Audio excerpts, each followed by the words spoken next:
मुंढवा जमीन गैरव्यवहार प्रकरणात दिग्विजय पाटीलची 8 डिसेंबरला पुन्हा चौकशी होणार। उद्धव ठाकरे हे केवळ बोलघेवडे, मुख्यमंत्री असताना त्यांच्या खिशाला कधीही पेन नव्हता, तर देवेंद्र फडणवीसांच्या खिशाला 24 तास पेन आणि म्हणूनच सर्वाधिक उद्योग आणि गुंतवणूक महाराष्ट्रात, महसूल मंत्री बावनकुळेंचा दावा।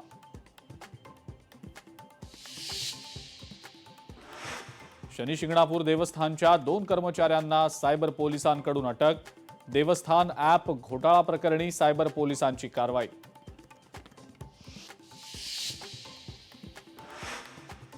मुंढवा जमीन घोटाळा प्रकरणामध्ये शीतल तेजवानीच्या राहत्या घराची पुणे पोलीस घेणार झडती।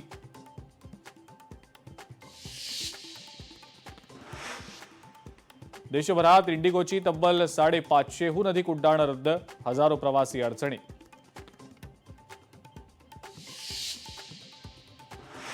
इंडिगोच्या गोंधळानंतर इतर विमान कंपन्यांच्या तिकीट दरामध्ये अचानक वाढ।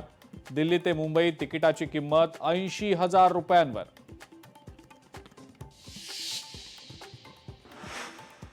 इंडिगोच्या गोंधळाचा एका नवदाम्पत्याला फटका, स्वतःच्याच रिसेप्शनला ऑनलाईन हजेरी लावली।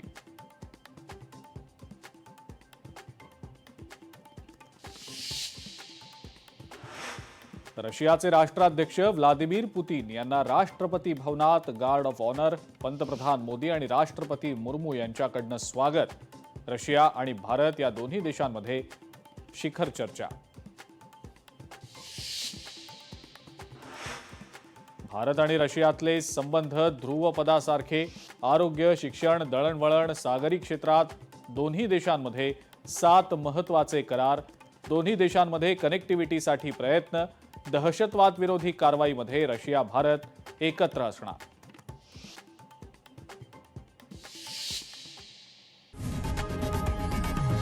लोकशाही मराठी ऐका, पहा, जागरूक रहा।